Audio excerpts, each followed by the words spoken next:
what's up everyone? Welcome back for another video. If you're already subscribed, you're awesome. If not, what are you waiting for? Hit that button. Join along for the ride. So today we're gonna talk about the 240SX here. So we're getting a lot of questions from subscribers and people that follow me on Instagram. Do that also. Basically like, why don't you drive the car more often? Is everything cool with the car? How's the car doing? Blah blah blah, and so forth. So figured I would go do a quick rundown of everything wrong with the 240. None of these things are catastrophic or anything, or actually stopping me from driving the car. I just don't have much time. Let me close this garage door because these damn cicadas are going to annoy the shit out of us.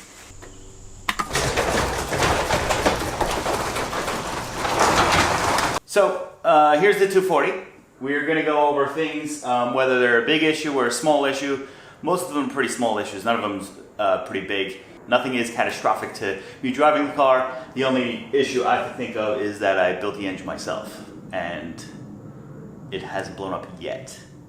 I do have a build series on that. Go check that out. But first time building the engine, and pretty impressed with myself. So first thing we're gonna go over with the car, it's pretty obvious. Let me step back. Is that it is multiple colors. So I did try to paint the car myself in this garage, and it turned out pretty horrible, and I'm not planning on ever trying that again, even though I do have the stuff to attempt it. Maybe small pieces I will do myself, or attempt to do. But when I was fitting the rear body kit, well, the rear fenders on this body kit, I went to blow off some of the fiberglass dust, and it actually took some clear coat off that I sprayed myself. So something along the way was completely wrong, and it is completely my fault. By the way, if I didn't mention before, this is a Car Modify Wonder glare kit. This was a Zenki car, which was a 95 and 96 front end. It is now converted to the Kuki, which is in 97 and 98. This is a 30 millimeter wider body kit. They do sell a 50 also. Now I know what you're thinking. You're probably thinking, just paint the damn thing and be done with it. But there is some body work I got to do. Paint is really expensive. Considering wrapping it also, it's not completely out of the question, but I would rather do paint. Not sure on a color either.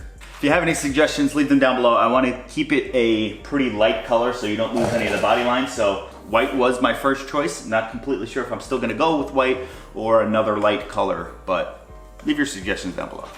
Now another issue I have to deal with before we get to the paint is some fiberglass repair. So there's a crack here.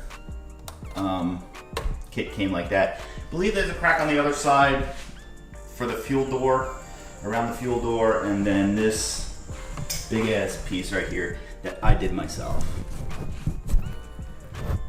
Not happy about that one.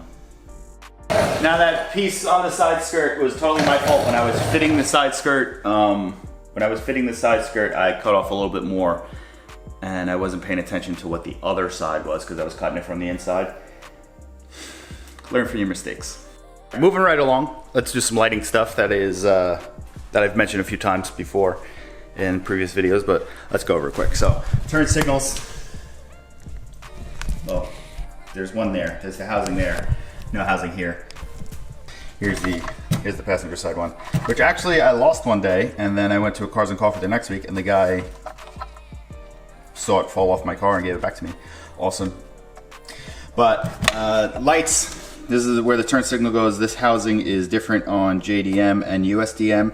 So this is a JDM turn signal. I have USDM on the car right now, so I have to convert it. Just got to figure out what size that is, which I think is the same as the side marker, which I have these universal guys, but they don't really stay, but I think it's the same size if I could find the correct one of these. Another thing, doors closed because of the damn cicadas, but there's no license plate lights either. License plate isn't mounted either. So, I mean, it's zip tied to the dash bar that's underneath this bumper. So, a couple more small things, no big deal. Under the car, that wire that's hanging out right there, that's the wire for my underglow. I do have videos installing the underglow, which I can link for you guys. I will add a picture of the underglow because I don't know where the hell the footage went. Moving right along, next issue is wheels. Well, I guess wheel spacers. Let's look at this. So as you see in there, that silver thing, that's a wheel spacer, front and back. They are 15 mil spacers to make these fit. Otherwise these wheels would be really sunken in. So this is a front fitment, which I could actually go with a larger spacer or I guess more aggressive fitting wheels if I want. And then the rear fitment. Rear fitment is pretty, rear fitment I like. Not too bad. Rear fitment. It's right there. I might be able, these are 265 tires. I might be able to go up to 275 if I really wanted to, but pretty good. I know this will be a question. So these are 18 by 9.5 plus 18 in the front, and they're 18 by 10.5 plus 18 in the rear. But they have a 15 mil spacer, so I guess they're technically like plus 3 if you really want to, depending which way you want to look at it. 245 35s in the front, 265 35 in the rear. That's what's fitting for me right now. All right, moving right along. The hood. The hood doesn't like to latch every single time with the stock latch. So I don't know if you can see where you are, but this is actually molded in. The latch is molded into the hood. On some other cars, I know my WRX, you actually had to unbolt the hood latch, rebolt it on the new hood. This one, it's molded in, so I guess that's a little bit more secure. I did make some adjustments, but of course it's gonna work every single time now. But for a while it wasn't wanting to latch, so what I actually wound up doing was buying some hood latches that I was considering drilling into my hood, but since it started latching, I might not. Another thing, not that it's a big issue, I do have the other hood holder thing, but I'm using a level right now because it's easier. The other one's in the trunk. I do have the little prop rods to hold it up. I did install them, but then when I let go, I heard some cracking. Not sure if that's just normal for a brand new carbon fiber hood. Didn't sound good to me, so I took them off and I'm just going with the hood prop again. The problem is, if you see through here, windshield wipers. It's just something, definitely something with the wiring from there to here, because all I have to do is just ground it and then they turn on. So the windshield wipers don't work. All I really need to do if push comes to shove, but I don't really drive the car in the rain, nor do I really drive it at night. I just got to ground out one of these pins and I could just ground it out right there. I could rig it up just to make it work, just to be able to get home. It's an issue, not a big issue, but it's an issue. Now, if you didn't watch the video, I think it was the end of, or the beginning of the year. I don't remember when.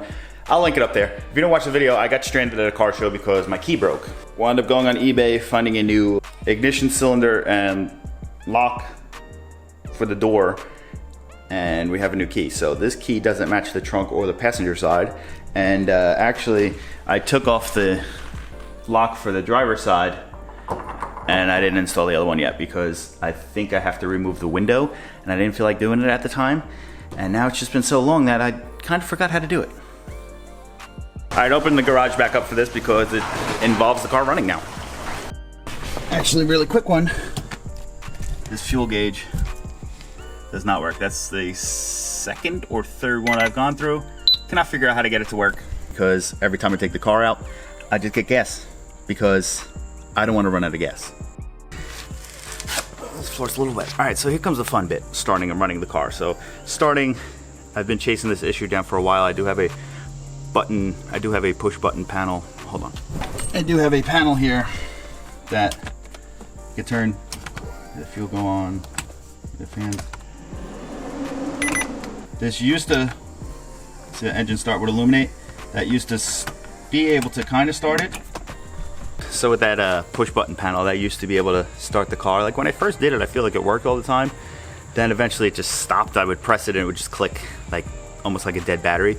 So I thought I had battery charging problems, ran all new wires, new grounds, and all that stuff to the engine. Could never get it to work first try or second or third try. I would have to sit there for a little while to get it to go.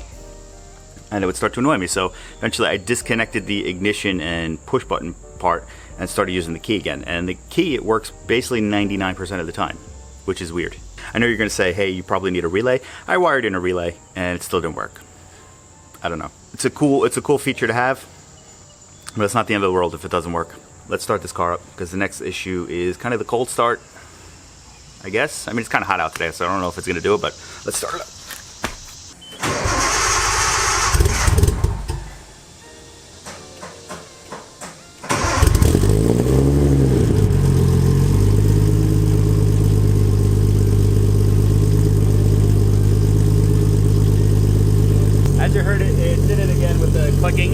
with the key, but it does start.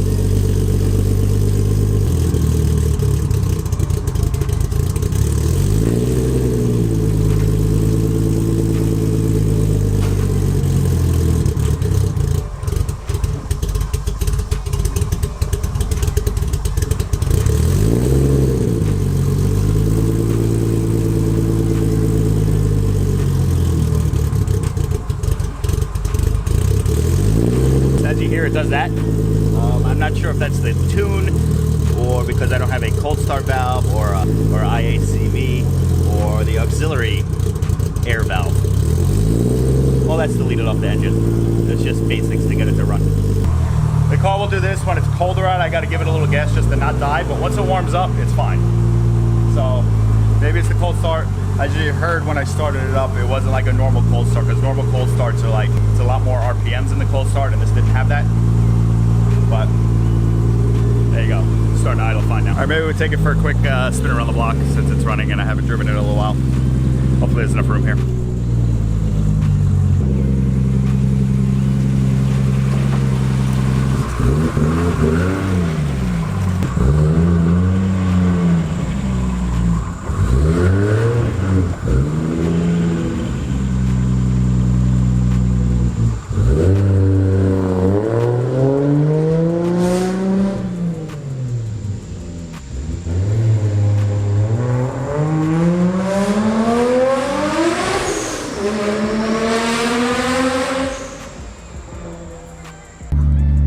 Find a spot to take some pictures and some video, and it is way too hot for this. Dying.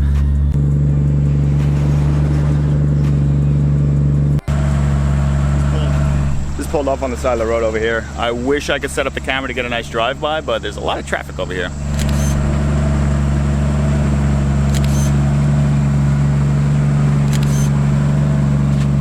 All right, maybe I'll do it, but I don't know where the hell I'm going to turn around.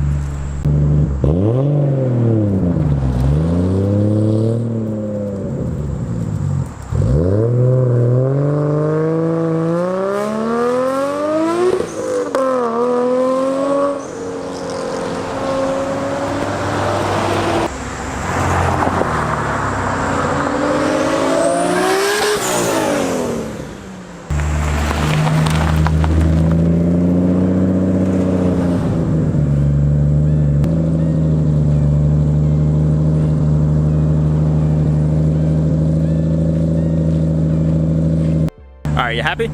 I got it for you. Anyway, we're cruising back. Close out this video. Obviously it runs fine. Maybe change this.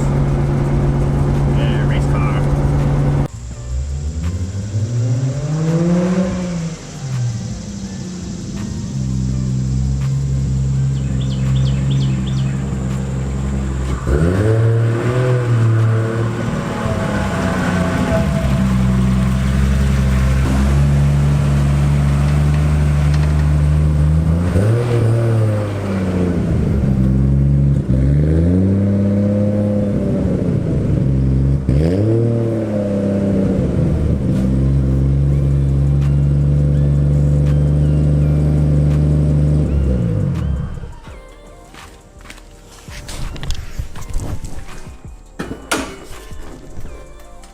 Still spinning.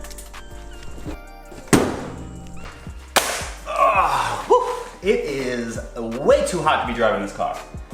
This is just a video highlighting the things that are still wrong with this car that I really don't care to fix, or I'm in no rush to fix. There's your list. So let's just go over quick again. Not painted. The car isn't painted, obviously. Needs some fiberglass.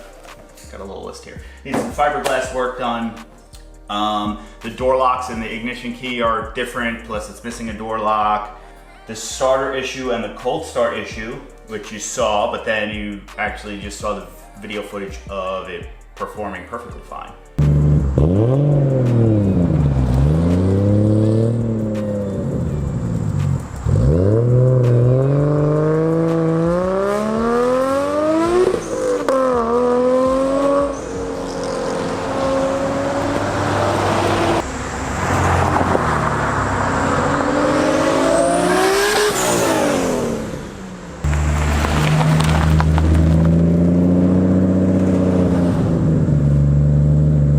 underglow, which isn't a big deal. I could probably just resplice the wires together. I actually never got the car back up in the air to see what was wrong, if it ripped out of the actual light or if just the wire got cut.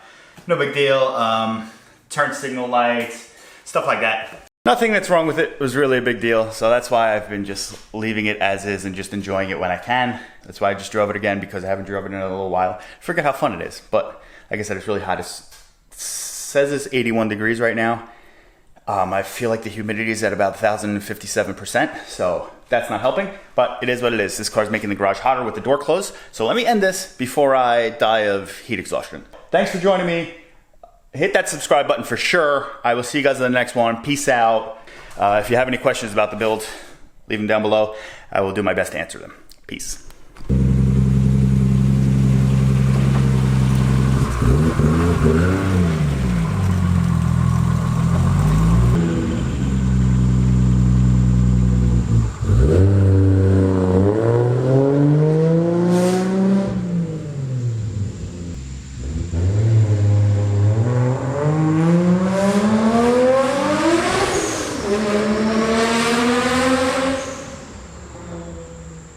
This is a ridiculous slider setup that I got. The camera actually just screws directly to that, which is kind of annoying. I had to take the quick mount that's usually on the bottom of the camera, mount it to the slider, and then that. So I bought another piece to hopefully quick mount this onto that to make it easier, to make my life easier.